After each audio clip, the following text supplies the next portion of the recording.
Okay, so I think. Oh, let's do our little whatever. Hello, everybody. Welcome back. I'm DKG's Avo, screwing everything up as always. Welcome back to the Entry Hazard Podcast. I think to start out part two, I think before we get into any tournaments that are going on right now, we should talk about BattleSpot, and I think Conan's blog about why the U.S. is behind compared to Japan. I think this is a really relevant thing to talk about, especially with BattleSpot right now, in the condition that it's in.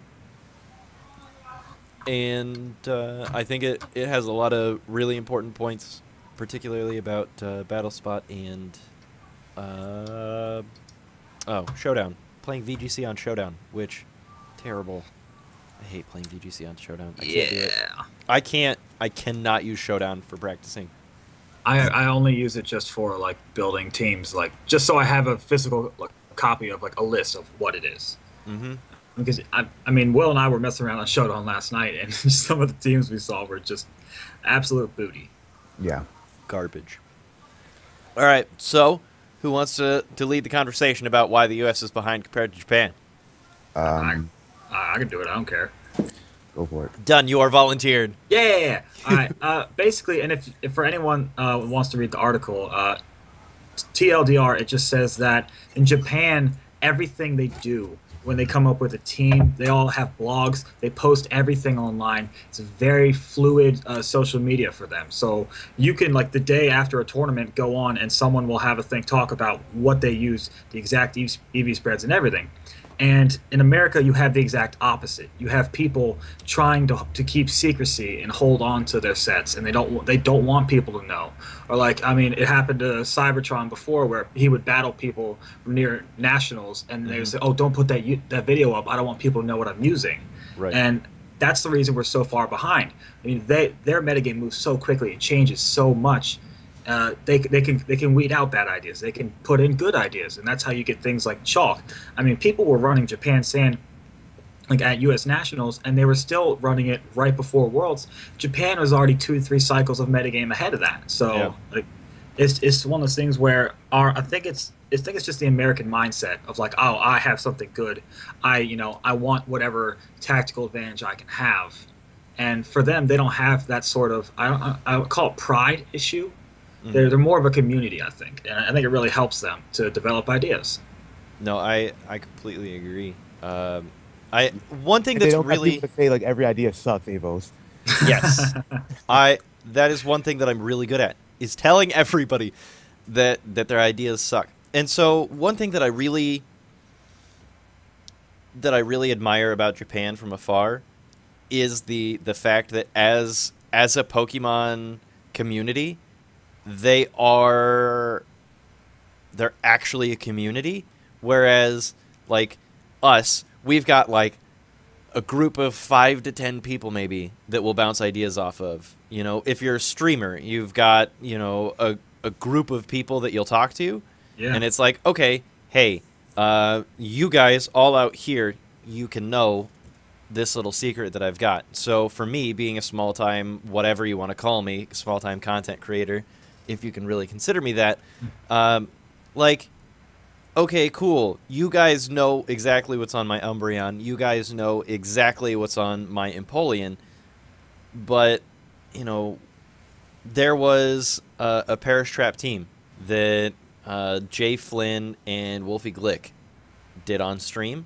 Yeah. And it was that exact thing where it's like, okay, I've got this Scrafty, and it's going on the team, and we're going to use it, but the spread is trade secret.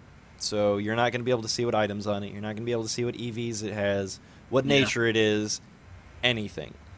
Which is interesting because you could especially with Wolfie Glick, who I think as a team builder is very good. You come up with an EV spread and like, oh, this is my little trade secret. It works so well. It does this. Well, maybe it does, but maybe it doesn't. And if more people are using it, you find out faster. Right. And I think that's the crazy part, where in America we've got this kind of mindset where I've got this thing, I have to keep it. And I think that really feeds back into that pride that you were talking about, where it's Japan says, okay, I've got this idea, if we all try it, then we all figure out how stupid it is. And then in the U.S., it's like, I've got this idea, and it's either brilliant or insane, but if it's brilliant, I'm the only one that gets to have it. Yeah. Like, I don't know. Yeah. Some of this makes me wonder, like, is this feeding back into, like, the Japanese mindset, where the Japanese culture is very much about, like, doing things as a community, doing things as a society. Everything's built around do this for the greater good of the society. Like, if you've got people in Tokyo, right, how jam-packed is Tokyo? If you had them acting like Americans, Tokyo would fall. It'd be like right? Detroit. That's a good example. It would be like Detroit. One person would bump someone else in the shoulder and they'd be like, "You push me," and then absolute, like, riot ensues. Oh, chaos. You know, I just... I don't know. But... Like, for me, when I started playing way back, I mean, I only really got seriously into VGC after watching the 2014 Worlds, and I was like, "Oh, this is really cool. Let me try it." It took 6 months of me sucking absolute ass at the game before I even knew enough people to actually say, like, "Hey, you know, like, do you want a team build? Do you want to do this? Do you want to do that?" So, if you know, the same thing in Japan, you know, in a month or two, I could have been like, you know, getting close to top cutting things or top cutting tournaments and stuff like that. Yeah. But it's just, there's such a barricade of information. It's awful. It's annoying because, like, I've got like a group of friends that I team build with, and outside of that, like, nobody wants to share information outside their little group of friends. It'll be over in like an hour. Yeah. No, and then, like, the crazy thing is that in the community, the people that might have information, so you've got, like, Baz Anderson, right? He's trying to put out information. He's trying to culture a YouTube channel. You got James Beck, which, according to Will, James Beck isn't exactly the nicest human being alive, but he's got some cool ideas. He does. He does have some cool ideas, but Will and I both played him at the same Premier Challenge a couple weeks ago, and... Who are we talking about? James Beck? Yeah. He's got some really good ideas, like Skydrop Thunderous is a really cool thing, but at the same time... Speaking he was like, of Skydrop Thunderous, I'm going to cut you off real quick. Yeah. Will, I need a Charizard X. I got two. Which one do you want, Jolly or Adamant? I need one that gets Skydrop. I can just put it on there because the egg move, not egg move, but the whatchamacallit. So this is tangential, but because we were talking about James Beck and Skydrop, I didn't want to use Thunderous, but because I didn't have a Charizard X, because Charizard X gets Skydrop Char X with a DD. I'm just saying, it might be James Beck's idea turned and twisted to where it might actually do some damage instead of just being there to harass. Yeah. But anyway, James Beck, interesting ideas with the Skydrop Thunderous. Like, but when you look at people like that, they've got really small YouTube channels, and I think some of it is just that we all only have so many hours in the day, and I think that as a whole, the American communities if I need anything are not as try-hard as some of the Japanese communities. Or? Yeah. I think that's part of what comes into it. So then the people that are try-hard are the limited group of people that are like, okay, like I need to be the greatest, and to be the greatest, I need to be the only one with it. Yeah, you know? I mean, look at their circuit, too. I mean, they kind of have to be try-hard. When their tournaments are all, like, best of one, and they go on for a very long period of time, like many, many matches over and over again, and you have to win every single one to even advance, like, that's... You have to put in a lot of effort to do well in that. Right. So, I mean, I guess that makes me wonder, is Japan also, not only are they generating, you know, so many new ideas and they're sharing them, but are they also making far more renditions of Pokemon? Like, are they making more Pokemon? Are they doing more breeding than we are? Are they sitting on a train on the way to work breeding, you know, 20 different Kangs? Well, I don't know. Thing. Like, I'm not. Don't take this the wrong way, but like, I think like for me, team building is key to any team, obviously, and then your play is another thing because you can have the best team in the world and be a shitty like player. You know what I mean? But like for instance, when we were at the Boston Open, we went back to our bed and breakfast place or whatever the hell it's called. Airbnb. Airbnb. We went back to that, and he was like, "God, my team sucks. I want to go back to my national team." I looked at his national team. I said, "Dude, if you just get rid of this, this will make your team fucking awesome." Right. And then the next two tournaments he goes to, he does okay at one, and the next one he fucking makes cut next time. Yeah. Well, I bubbled out at the first one, and then came in second place, and then seventh place in the following two tournaments. Like, you know what I mean? Like, sometimes all it takes is like one minute move that makes your whole team and gives it a whole different dynamic. Yeah. I lost a tournament because the guy I played in the finals, who was my only loss for the day, he was running Calm Mind Keyberry Cresselia, and I had my own Cresselia with Toxic on it, which could have shut the whole thing down, but I took it off for one of the Nationals partner tournaments. A person was using the Sun team, so I changed it for Moonlight. But like little things like that make a huge difference. And like Will suggesting, it was a Breloom. I was replacing a Thundurus for a Breloom, and it just made a huge world of difference. But I would never have thought of that on my own, or maybe I would have, but maybe it would have been months down the road, or maybe I would have never even thought to use that team again. And now it's my favorite team. It's the one I've been using on my poop little channel right now, and I love it. So the next thing that this blog brings up, sticking to outdated teams. I know I'm guilty of this. Yeah. So my Trick Room Sand team with Mega Steelix got up to like 1750 something on Battle Spot. My dog team with Stoutland, Raikou, and Umbreon made it to almost 1800. Will, how many teams have I built that have been even remotely good since then that did not include Donnie Darkdog? One. No, but like I don't know, like everybody has like their crutch and their niche, and you're entitled to that. Like I like, you know, like you've played the meta with me since I've gotten into it, and I was very hipster initially. Like remember, I used like Infernape when he was like available to use with freaking. Like Megaven and Mawile, like mega combo. You know what I mean? Like, it all depends on whatever you feel the need and the niche of your team. And you know, like I like to play a lot more ballsy than a lot of other people, which backfires on me a lot, and I'm cool with that. But when it doesn't, it takes me to top cut. So, how do we as players get out of this outdated team rut?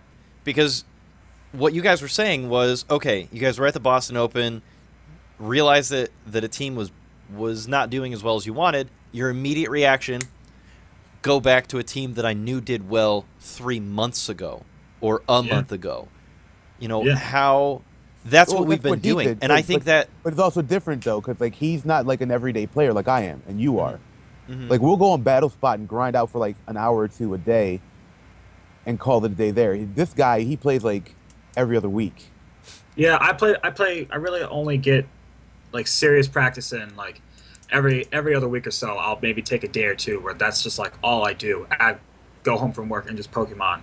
Where, you know, other people, so I am getting information very sporadically about what's going on. And I think that it's bad in many ways, because like I'll see Pokemon with weird new sets like Calm Mind Cresselia became a huge thing, and I had no idea that was even a real thing.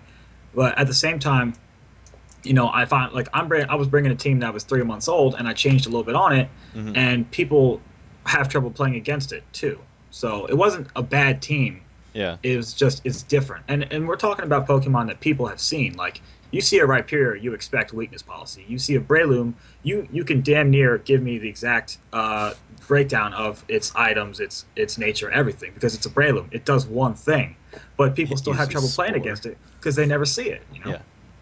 Outside of seniors, Will. Seniors, a Choice Scarf nonsense. Oh my God, I was playing against. This was on Battle Spot the other day. It was Choice Scarf. Listen, here's my. All right, we're gonna start transitioning into Battle Spot, because that's Yeah. the next thing is Battle Spot. The last thing that Conan's got on his blog is Battle Spot. So the other day when I jumped on with just a dick around team, at the request of chat, I built a Trick Room team, and that ended up backfiring because I had a Braviary that didn't have max happiness. It was base 70 because I traded it over from my other DS. So base 70 return did nothing, and I lost the game. The two Pokemon that he had left were Salamence and Breloom. It was Choice Scarf Breloom. Choice Scarf Breloom with Mach Punch and Spore. Like, The Spore, I understand. I can understand the Spore with Choice get Scarf. Spore. Yeah, But Mach Punch? on a Choice Scarf. Choice Scarf Mach Punch is stupid. Seniors, stop it. Seniors, Stop it. stop using Breloom. Actually, keep using Breloom. Breloom's cool. It's a crutch, but He's got the coolest, like, sort of idling animation, like when you're waiting to make your moves. He just goes, the-fa, the-fa. I love it. It's great. Yeah. No, it's an awesome looking Pokemon. But, Will, what's the worst pairing of types? In your opinion, grass fighting. Yeah. That's why you give him a Focus Sash. Ugh. Yeah. No, like, that's why I have Hidden Power flying on my fucking Thundurus. And I think it's hilarious because it does so much work. Yeah. But okay, so I want to backpedal again because I'm still like every time I think about it, I'm like, okay, all the teams that I want to build, every team I want to build, I'm like, okay, Mega Venusaur was good for me 6 months ago. I should try that again. But there's nothing wrong with that, though. The thing is, like Mega Venusaur is one of those ones that, like, it could pop in and out anytime, and if you don't come prepared for it, it can wreck shop. Yeah. Like, I mean, there's no ifs, ands, or it's- buts about that. Like, it's like the fattest piece of shit ever, and you just sit there like, oh god, I didn't prep for this. Yeah. But that's the nature of the metagame, is that a lot of it is very cyclical, where you'll see things at the beginning of the season, they'll get cycled out and come back in. Like the beginning of the season, everyone and their grandma was using Mega Gardevoir and Sylveon because Hyper Voice, yay! And then that got cycled out because Bisharp was hugely popular. And then look at U.S. Nationals, the finals was Mega Gardevoir versus Mega Gardevoir. Mhm. So it can come back and still be good.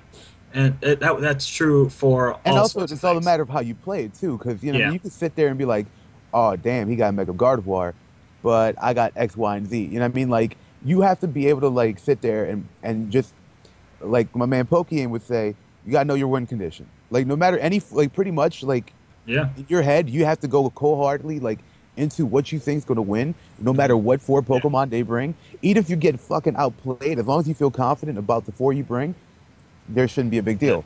Like, 'cause, That's- like there's been times where I've been stuck against like something stupid like an Umbreon and a Cresselia, Avos. And I'm sitting there like, I got nothing to hit this with. But if I just like, play my game, eventually like one of those things are going to go down, and then you're just down to one annoying thing and then two in the back. Yeah. I mean, it's just like whenever I play Will, I know he likes to bring Ferrothorn, so I always bring Heatran every single time. Because I know he's going to play that. Yeah, and like everybody has like their own thing. Like it's a crutch. Like there's people that use like Amoonguss. I rather have a freaking Ferrothorn. Yeah. Like, because Ferrothorn's going to do a lot more for me in the totality of a match Yeah. than an Amoonguss would. All right, Yeah. I get it. Like you get redirection, fantastic. But if you're an average player or like a decent player, you have this thing called a spread move, right? Mm-hmm. And Like a Heat Wave or a Snarl or a Dazzling Gleam or Hyper Voice. yeah, basically something like that. Something. Right. Yeah, and every team should at least have one or two of those. So why am I scared of your damn Amoonguss? Like I have a Swampert. I have this, that, and the third. Like I have like several things that have spread moves, and I'm not sitting there worried about it. You know what I mean? Like, oh, you have Y-Guard. Guess what? I'm going to test out if your Aegislash or whatever has Y-Guard. You know what I mean? Like I have a general idea what gets Y-Guard and what doesn't. Yeah. Well, I haven't seen Wideguard in a long time, really. I mean, it's kind of been phased out. Yeah. No, I mean, like your Aegislashes are starting to run other stuff. It's I back really to want the substance. return of Yeah. physical Aegislash. That's something I want. Yeah. I want Shadow Sneak to be a thing again. I I'm seeing think it's nothing but time. shadows. I think it's time. Yeah. Because That's not what many most- people, yeah. not many people burn it anymore. I do. I burn every Aegis Slash. I mean, Chip damage. That's all that matters to me. chip damage Yeah. is like I agree you should burn it, but Like my whole thing is like if I see that if I potentially have Will-O-Wisp and Ferrothorn on the field, I am immediately leech seeding and freaking burning it. It doesn't matter whether it's physical or not.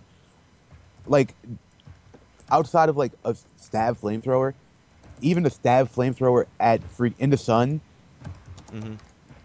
at a base spread of 252 HP and 252 attack or special attack, it's Yeah. only doing 50% or 55, something like that. yeah. Like we were doing the calc yesterday of Infernape with a life orb and Oh overheat. god, yeah. It, It does like Life 30 to 35 to like 50%. No, with the life orb and like max special attack, the range is like 45 to 60%. It's garbage. And you would expect like, all right, stab or whatever. No, it does booty. So it like, what the hell are you gonna do about it? Like, unless you're in Blaze and and that happens, then more power to you. But otherwise, it's kind of garbage. You know what I mean? Oh man, most people on BattleSpot are using Blaze instead of Iron Fist. Yeah, and I don't Iron blame. Fist is 15%. Well, it makes sense because I imagine a lot of them are focus sash, and if you have focus sash and they hit you basically, if they hit you with anything, you're Yeah. going down to 1 HP, and your blaze automatically activates, Yeah. which is it's a guaranteed use of blaze. Whereas Iron Fist, you get the boost, but you also have to choose moves like Fire Punch, which are ultimately weaker. Yeah. But No, you that also makes get the what is it? What's the boost for Iron Fist? Like 25? I think it's 20%. 20? Yeah. Well, So you let's get no Google that now. Yeah, let's not just talk out of our asses. We're No, but no Googling matter it. what, like you're getting that boost plus stab boost plus whatever, like an Iron Fist. It's not a bad idea to have like Fire Punch on Infernape. I'm not saying that Flare Blitz is a lot better because it's stab and it hits hard as hell, but Yeah. If you it's don't not- want that recoil. Yeah, yeah. Yeah. I thought about running because in singles when I ran a Charizard X, I ran Fire Punch. On Charizard X. Yeah, Fire Punch, Roost, Earthquake, and Dragon Dance. Really? I used to love Charizard X back when I played singles. So, here's something crazy. Charizard Y, 92%. We kind of expect that. Right. Like, I'm surprised it's that high. Yeah. 7.4% are X. Only 7%. And then you've got the people that are, like, faking Sun teams with Choice Scarf. At Like less the than two 1%. guys? Yeah, it's less than 1%. Yeah. And then you got Life Orb. That's Yeah. so weird. There's somebody out there using charcoal. The That one one guy. person. Oh my god. That The poor poor guy. 6-year-old who accidentally registered for BattleSpot and decided, I want to use my in-game team. Yeah. Oh, God. Charcoal. Where do you even get charcoal? I don't even know. I don't even know. I know where you get it in like gold and silver, but I couldn't yeah. tell you where you get it in XY or Oris. Like that, Nah, no. but you get what I'm saying though. Like you just have to, like, know. Like, but back to the original conversation. Not knowing knowing your shit Mhm. and knowing like what you get away with, and like, I'm not gonna lie, having like a secret move on a Pokemon or something. That's Oh, kind of yeah. cool. Like Avos has the fucking Earthquake on Venusaur. Yep, It's cheeky as shit. Yeah. but it works. And it does more damage overall. All right? It just does until you get intimidated or burnt or something. Yeah. And then you wish that you had Leech Seed instead of Sleep Powder. But no, like to bring back to your point earlier about you want to see Aegis Slash, go physical again. A lot of the BattleSpot ones I've been seeing are doing mixed with Shadow Sneak. Like, Yeah. And that's exactly, I just pulled it up Yeah. right as you said that. Fifth most popular move at 25%. So a quarter of all Aegislashes out there. That's have way Shadow higher. Sneak. That is way higher than it was a long time ago. And I remember back in high. 2014, when Aegislash came out and it was used in competitive play, everyone started off physical Aegislash, and then it switched at the end to like sub leftovers special. God, what And was then- it? It was Shadow Sneak and Sacred it was Sword, King right? Shield, Secret Yeah. Sacred Sword, Sacred Sword, not Secret Sword. That's Keldeo. Sacred Sword, Shadow Sneak, and then what? Swords Dance? Is that what it was in the singles Yeah. meta? Yeah. Sword And Dance, like King there Shield, wasn't the second Shadow stab Sneak, move. and- No, with Iron Head or Sacred Sword. It was Yeah, you kinda always had- one of the two. You kind of Yeah. had to pick, basically. It was like, do I hit everything else or do I hit Kangaskhan?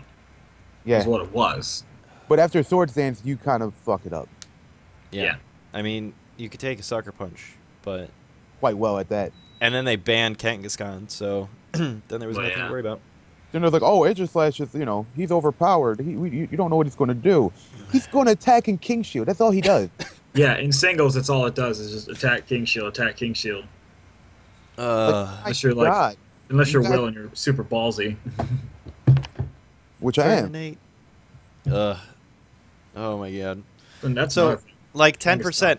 10% of Aegislash right now are physical. And I think that there's a good mix where it's like, okay, if most Aegislash are special attacking, right? If most of them are special attacking, then you can get away with this little physicality and not get burned all the time. Yeah. If you get like 30% that are physical, then everybody's going to start bringing Will-O-Wisp back. Because, like, if you look at Chalk, the thing that I love about Chalk is that Chalk does not give you room for Will-O-Wisp. There's no room for Will-O-Wisp in But Chalk. it does. It gives you perfect amount of room for Will-O-Wisp. Where? What Pokemon in Chalk would you put Will-O-Wisp on? No, I'm saying, like, in Chalk, you can't put Will-O-Wisp on. But I'm saying, Right. like, when you're going up against Will-O-Wisp, as long as you're smart enough and know where they're going to switch their heat ran, because generally you have an idea where they're going to switch their heat ran to, you throw out that fucking Will-O-Wisp and you call it a day. But if I'm Good. up against Chalk and I've got an Aegislash, I don't have to worry about burns. No, Yeah. not at all. There's nothing on Chalk that's like, oh, you've got Will-O-Wisp, unless they throw Rotom in there. And there's been a shift toward, like, paralysis as speed control now. And Yeah. so, like, I mean, But we I think saw... that's worse because, you know what I mean, like, you have teams, like, running, like, sneaky Trick Room here and there, Mhm. and it's not even, like, it's a lot, it's like a few teams. It's actually a lot of teams, like, just sneaking in, like, Trick Room anywhere. Yeah. They No, can't. no. It's like, oh, okay, you want to be that guy? Fine. Boom. Like, I don't got to use Tailwind. I don't got to take advantage of, like, Chlorophyll or Rain Dance or whatever. I'll just Trick Room, and you, like, you, like, paralyze, like, my fastest Pokemon, Mhm. and guess what? Now it's the slowest Pokemon, and get wrecked. I mean, that's the team that I'm running now, the one that's with the Breloom and all that. I've got a Cresselia with Trick Room on it, and it's not a dedicated Trick Room team, but people expect it to be because it looks like it. So a lot of people, all they want to do is stop Cresselia. That gives you the ability to just bop things with your other Pokemon. And then other times where I just have, like, all I need is for one of my Pokemon to get an attack off on someone, but they're slower, I can protect Trick Room, reverse the Trick Room for like a turn or two, and then set it back when I need to. Like, you don't have to go dedicated Trick Room. You can use it as speed control in other ways. And like, oh, they're gonna paralyze my Salamence. Well, if I predict that and I Trick Room the same turn, next turn, as long as you don't get paralysis hacks, it's the fastest thing on the field. Yeah. Just So I all just it's wanna- all those situations, and Chalk is one of those things that it's just generally good. So if you're a halfway decent player and you have a good Chalk team, you can win things. Trick Room on Gengar. 8%. Oh, is that back? Is that back? 8%. That is Trick Room way Gengar. higher than I thought it was. Yeah. 8%. Yeah, but like my whole thing with like I love Gengar, especially in this meta. Like the way the meta's playing right now, having like in the best of 3 situation, having like on my team personally, I have a Mega Gengar, and it's the cheekiest thing possible because you just sit there like, oh, really? You want to be that guy? All right, fine. Like I remember that when I was battling oh my god, what's his name? Beck. Right? No, the other kid, the kid before him. I don't remember. State. Kyle. Yeah. Yeah, this dude like freaking like just try to like shut me down with his physical attackers. I'm like, yeah, you know what? Nah, we're not gonna have this. I brought my Gengar to second match and you just shut him down completely. With Will-O-Wisp. Yeah. Yeah. That's another thing. If you see Gengar, you immediately assume, oh, it's Pear's song. But it's one of those things where, like, this is a perfect example. At Nationals, a lot of players were running Iron Fist, Life Orb, Conkeldurr because they realize everyone expects Conkeldurr to be Guts. Nobody wants to status it because they're so afraid of it. Well, I'm just going to take advantage of that. And the boost on Iron Fist with Life Orb and Mach Punch off of Max Attack Conkeldurr does I think it one hit KOs Kangaskhan. It's some ridiculous amount of damage, and there are players that used it, and they said on some of their reports they got through the entire tournament without being burned one time. Yeah, that's Yeah, and now I'm the guy that like I burn every Conkeldurr because I'm not scared of Conkeldurr, to be honest with you. that's a very Will thing to say. You know It's a what? very I'm Will not thing. worried about Conkeldurr anymore, so I I'm just not, burn them all. because especially over like you got to realize like the East Coast meta Mhm. is ahead of pretty much the rest of the country, Kind of, Yeah. yeah. and I see that at one tournament. I expect all freaking conks to be Iron Fist. Mhm. Unless they're like a younger kid or somebody that looks like they haven't played, or they outright say like, "Dude, I haven't played in like 6 months." All right, then you know what? It's gonna be Guts. Fine. But I built my teams like around like I think counter team to like the the base meta, which right now is Chalk and like the Keyberry Cresselia. Fine. But there's also like Conkeldurr, and you got to sit there like, all right, how am I going to like snuff out a Conkeldurr? And like especially because nowadays a lot of them aren't assault vest anymore, so they got the wide guard and is Mach Punch and Drain Punch pretty much, or Ice Punch. Yeah. Fine, I could deal with that because all right, I'm not going to keep my Land Racing because I'm smart. I mean, Like- Ice Punch. Yeah, and Ice Punch, 83%. Yeah. 80%. So that's 4 out of every 5 Conkeldurrs is going to have Ice Punch. yeah, so I sit there and I'm just like, you know what? I'm just gonna go in there, switch out, switch back in, switch out, switch back in. All right, fine. You may get a kill on my Landers, but there's also other options in other ways because you guys know the way I play because you guys played me enough, and especially you, Avos. You know that I'm ballsy enough to like keep fucking like EQing on somebody that has like wide guard. Yep. Yeah. Just because eventually you're gonna think I'm smart enough to be smart and just go for a single target attack. Yep. But the thing is, I'm part retarded, so I'm just going to go for that damn same attack. Yeah. Well, my problem with wide guard is that wide guard is really cool when it works, but once you see wide guard, you can play around it. And not only that, but if you're using wide guard, whatever you're using wide guard with is vulnerable. It's vulnerable to being attacked. Like, oh, you're an Aegis Slash in Blade form. You want a wide guard? That's cool. I'll just Shadow Ball you instead. Like, because I run a Sylveon with Hyper Voice and Shadow Ball specifically for that reason. Right. Because Shadow Ball is just good coverage against things like Gengar and Cresselia and Aegis Slash. And, you want to stay in Blade form and Wide Guard, I'll just Shadow Ball you, and now you're gone. And what did you accomplish? Like, I always, like, for me, like, Conkeldurr is one of those Pokemon, obviously you don't put any speed into. Right. So, and you don't sit there and be like, hey, I'm going to leave it in here versus Cresselia. So, obviously you got to play smart about it. But, like, I run 0 speed on it. Every Conkeldurr I've ever made, from singles to now, I've always had it 0 speed. Yeah. And every Conkeldurr I have, all it does is knock off or payback. Because payback Okos as well. Yeah. I'm a little surprised that most Conkeldurrs are adamant. I would expect a lot more of them to be brave. I mean, it's like almost a 20-80 split, brave and adamant. I would expect it to be like 60-40, 70-30, where you get a decent chunk of Conkeldurrs because of Trick Room. Trick Room's been really popular lately. And I feel like you would want minimum speed, and Will and I were talking about this last night, especially against other Aegis Slash. Because then if you underspeed them and they put themselves into Blade form, your knockoff is a one-hit KO every time. Like, so minimum, and it's one of those things. And people are shying away from knockoff too now. Why would you ever? Knockoff is so good. It's annoying. Because so many Pokemon, especially nowadays, where there's Keyberry Cresselia running around, at least over here, and there's stupid shit like that, and it's like, why wouldn't I want to knock off that item? I get it, like, if they switch it off to like weakness policy, I'm fucked. But they're not. So I do want to say, back to the ability thing. Last season, I just want to touch on this. Last season, when I looked at it right before Worlds, it was like 70% of Conkeldurr were Iron Fist. 70%. It was a huge number. It was more Iron Fist than Guts. In And now we're 2014? sitting at about 50-50. Wait, was that 2014 or 2015 Worlds? 2015 Worlds. Wow. It Yeah. was a huge amount. Like, I thought I was being cheeky. I thought I was like, oh yeah, no, like everybody and their fucking brother was like, oh, I'm gonna use Iron Fist because I never get burned because nobody burns a Conkeldurr because it's got guts.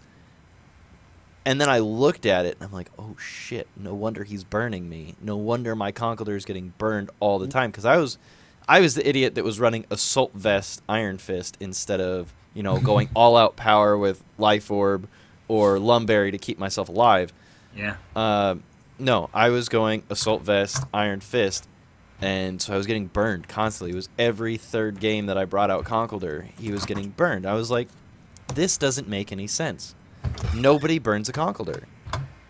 And 70%. So I'm glad that they've dropped down a little bit.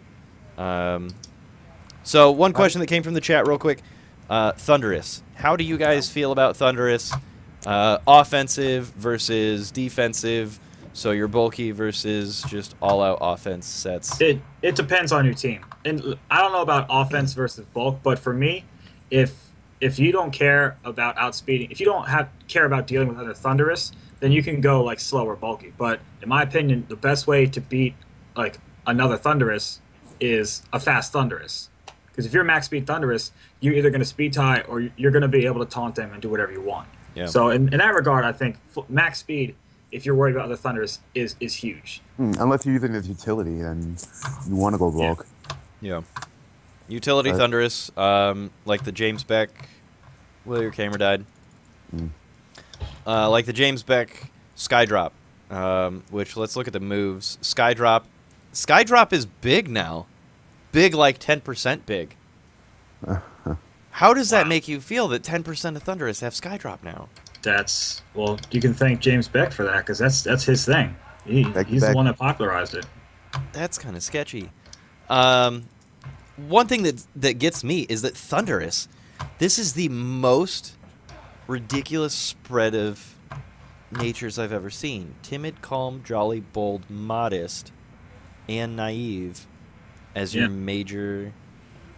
That's a lot. Yeah. No one can figure out what to do with it. Defiant. You got to remember that.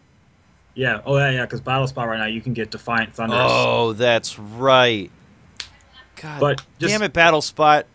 But in last year, I used Thunderous. I think I used 4 different Thunderous, and I probably went through each of the natures. I went through Timid, I went through Bold, I went through Calm. I just whatever. Like I went through Modest at one point. Just I never brought it to a tournament, but I tried it out. And so it's one of those things where it's heavily reliant on the team. It's not like it's not like a Breloom where it's going to be adamant pretty much. You have to figure out what Thunderous is going to do every time you see a new one. Mm-hmm. And that's sort of happening with Landorus now too, because everyone's kind of shying away from the Choice Scarf. Yeah. Held item. Choice Scarf is down to 40%. Yeah. I mean, that used to be around 90. Yeah, it was almost every single one, and now you've got a lot of Assault Vest. You got some more Life Orb. Expert Belt's a thing, I think. It is. Yeah, so a lot of the ones now are just Jolly Assault Vest or Jolly Life Orb. That's weird that Yachi Berry's starting to make a comeback. Oh, really? Yachi Berry is currently higher than Expert Belt. Wow. So your top 4 items, Choice Scarf, Assault Vest, Life Orb, Choice Band, and that hits 80, 90%? 90% in your top 4. And then below that you've got Focus Sash, slightly behind that Yachi Berry, and then half as often as Yachi Berry is Expert Belt. Yeah. Choice Band Landers hits like a truck too. Oh yeah, one. In the bathroom there was a couple. So chat Maverick wants to know what's a good fighting type that isn't Conk or Breloom. I'm also going to add in there that's not Machamp. Because Machamp is basically Conkeldurr, yeah, but with Bullet Punch instead of Mach Punch. Yeah. Some people call it the poor man's Conkeldurr. Except that it's with no guard, it's better than Conkeldurr. That dynamic punch, though. Will, you need to fix your camera, man. No, I'm mad at you. My charger on. I'm sorry. I mean, a lot of people like the Musketeers. Like Terrakion is a good fighting type. Virizion is one of those niche ones where it can kind of end up on any sort of team. Like you see it on rain teams sometimes, and it does like Life Orb Virizion does a lot of work. I can't do it. Yeah. I can't support that. You can't support that. I can't support Virizion. Or Entei, or anything that's like, good. Okay, listen. Entei is like knockoff Arcanine, all right? It's like the cheaper, shittier version of Arcanine. It doesn't get Yeah. Intimidate. It gets Pressure, which we have already absolutely empirically proven that Pressure is like your go-to crappy ability. It's like not shitty enough to not... It's not shitty enough to be mad that you have Pressure, but it's not good enough that if you've got Yeah. other options that you wouldn't choose them. Like Okay. Flash Fire. Every other ability that any Pressure Pokemon gets, you would rather have that other ability. We literally went through that Well, it's entire better than exhaustive Keen Eye. list. Pressure is a terrible ability. It's okay, but not in VGC. Yeah. Singles, maybe. If your battle time, like, if you're playing Smogon doubles where you've got 6-on-6. Anyway, Virizion, I have a tough time with. Because it's fast, but then it doesn't feel fast enough. It's strong, but your fighting moves... I don't like the fighting typing, necessarily. I think it's great against things like Kang. I think it's great against things like Porygon 2, which kind of fade in and out. Yeah.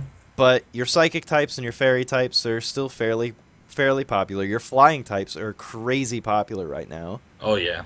And so fighting moves just don't do as much as they used to. Yes, There's you've not- got yeah. you've got Heatran, but There's not a whole lot of really good fighting types. Like when it comes to water types, there's 1,000 water types to choose from between your Milotics and your Suicunes and your Swamperts and your Rotom Washes. But fighting types are kind of restricted because you either have the fast, frail versions like Virizion, who actually has decent special bulk, or your Terrakion and your mid-speed like Breloom, or you've got Conkeldurr, which is just slow as beans. Yeah. So for a while I was trying to use Hitmontop, and then the whole discussion we just had about Wide Guard, where when you start using Wide Guard and you use it as a crutch, you get burned, and you get Yeah. burned bad. Yeah. Hitmontop was that for me. It gets a lot of good support moves. Intimidate's great, Fake Out's great. It gets both Wide Guard and Quick Guard. It gets Feint. I mean, Yep, Close Helping Hand. Combat is just a strong move to have, even uninvested. It's really good support. Don't Yeah. forget about Helping Hand, dude. Yeah, Helping Hand too. I mean, offensively though, it doesn't do a whole lot because you can run max attack Hitmontop, but then you don't get to fulfill the survive support anything. role as much. You survived nothing. Yeah. I tried about like the tail end of last season when I was scrambling to try and get points to beat Will. I was trying to make Defiant Primeape work. Oh, I love Defiant Primate. It's so bad, but it's so much fun. Japan was trying to make it work for a solid month before they gave up on it. And I remember at the beginning of the 2015 season, I was like, you know what, Defiant Primeape is a thing now. Defiant Yeah. Primeape is a thing. And then Choice it wasn't Scarf, until the yeah. end of the season that it finally happened. But, I don't know. Defiant Primeape didn't work. I'd like to see Poliwrath. Poliwrath, yeah. Belly Drum in the Rain. But But so no here's the priority. thing. Like, do you go with Water Absorb, which puts it in the bulky water type, or do you put it in the Swift Swim, which puts it as an offensive threat? So you've got two roles that you can run with Poliwrath. Yeah.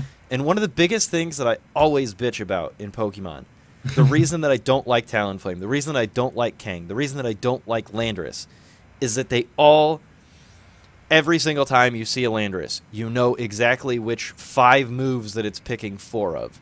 Okay? You might see a Stone Edge instead of a Rock Slide. Not going to happen. You might see Knockoff instead of, I don't know, U-turn, U-turn. Yeah. But you've got U-turn, Earthquake, Rock Slide, and Superpower. Those are your 4 moves that you're going to see on Landorus. It puts you in such a competitive hole Yeah. that I can't stand it. Kang is the same way. I've got Fake Out or Protect. I have Sucker Punch. I have Return or Double Edge, and I've got a fighting move. And that's Yeah. every Kang ever. Maverick brings up Scrafty, which is actually a pretty good. I forgot about Scrafty. Scrafty is a really good fighting type. Minus the fairy weakness, it does. You can do your Lumberries, your Citrus Berries, your Assault Vest was popular for a long time, and it gets a really good move in Super Fang. If you want to go like full bulk, or maybe a little bit of attack and give it an Assault Vest, it can take hits like crazy. It has the Intimidate to help. So it has help on both defenses, and you're like, oh, well, it's not going to do anything offensively. It can Super Fang you for half your health. Oh, yeah. And that disables a wall. I mean, if you hit a crest with Super Fang, I mean, it has to Moonlight. Yeah. I mean, you've basically... It's like a... I don't know. I don't know how to put it in other terms, but... You are eliminating Cresselia as a threat the next turn if you use Super Fang on it, essentially.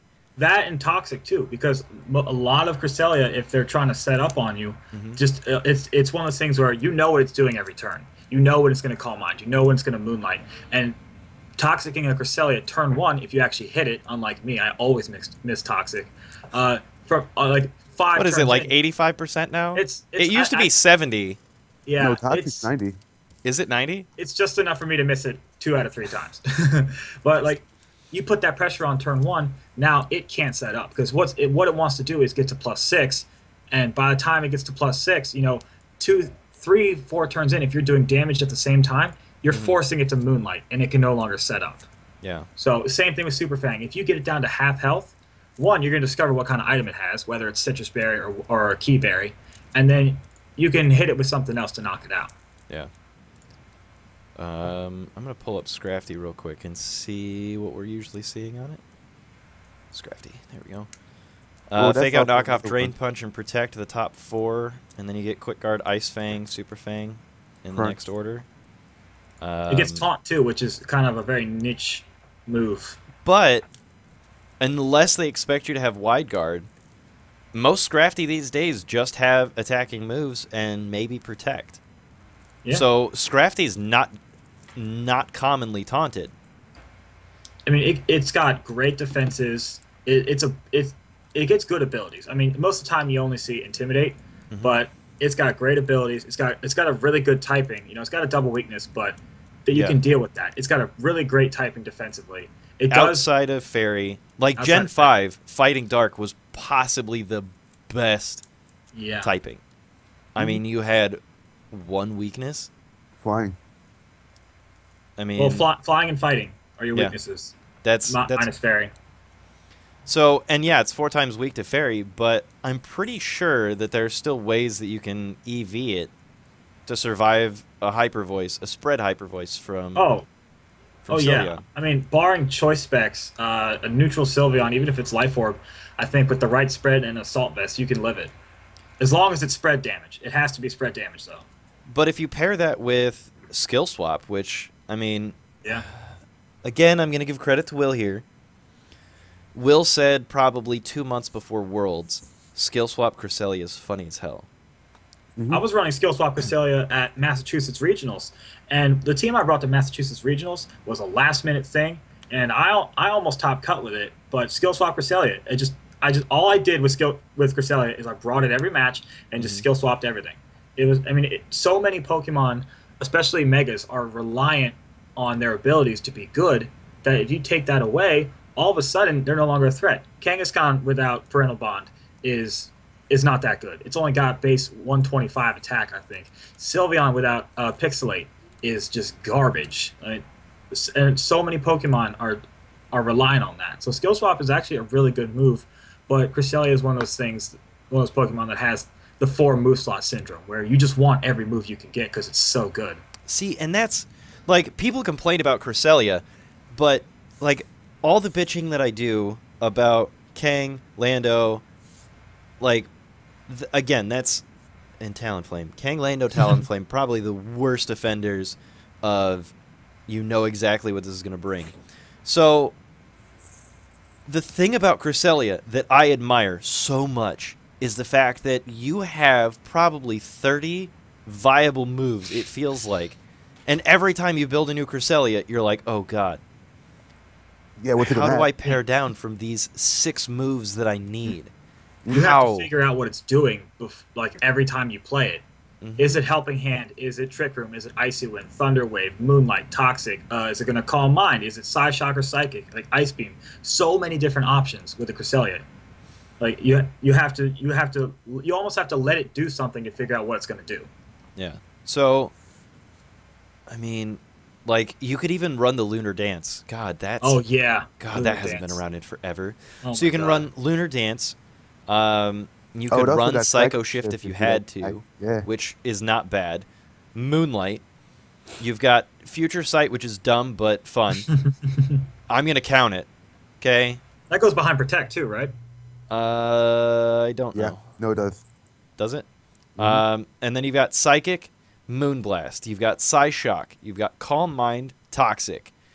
You have Hidden Powers, which are always useful. Sunny yeah. Day, Ice Beam. You have the Thunder dual Wave. screens, Rain Dance, Protect, Shadow Ball. Oh my God. You've got Rest, Thunder Energy Wave. Ball, Charge Beam, Thunderwave.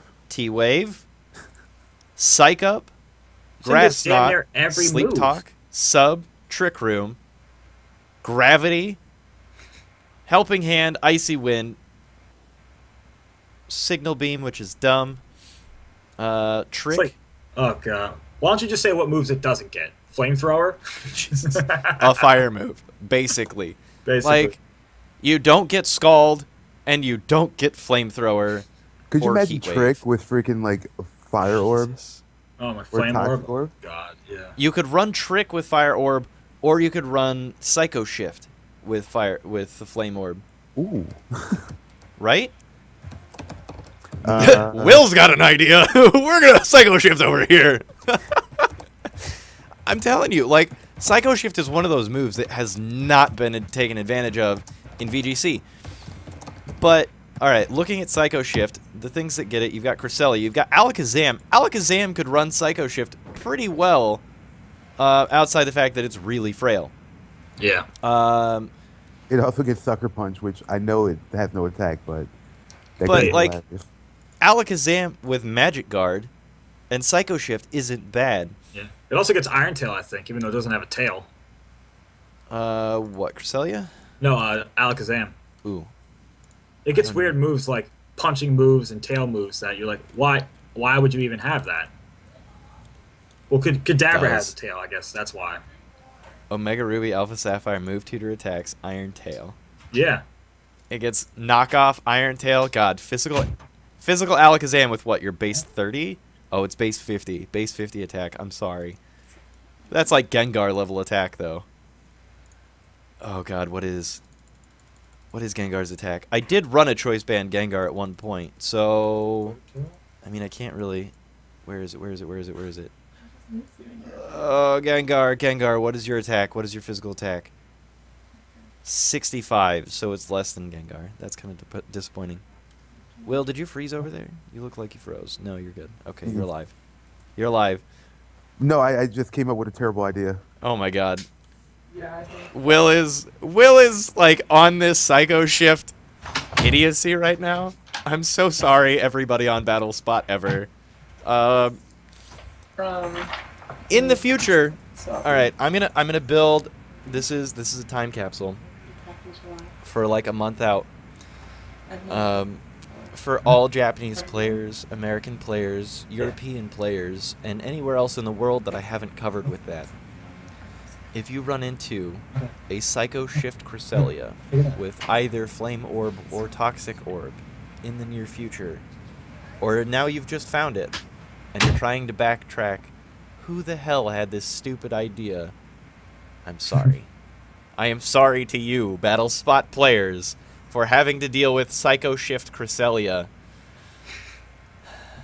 Psycho Shift, Flame Orb. Just burn everything. Mm-hmm. I'm so sorry.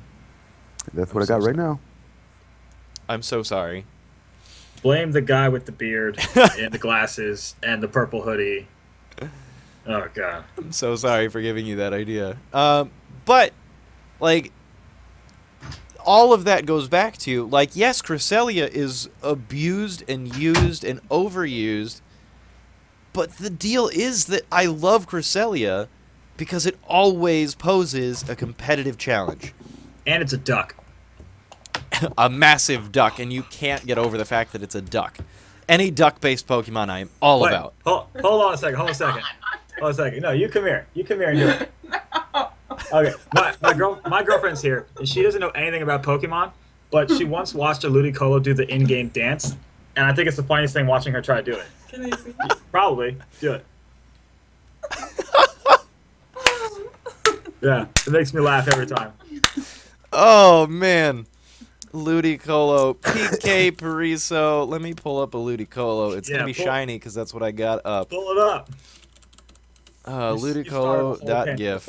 Oh god. Oh, there we go. Beautiful. There you go.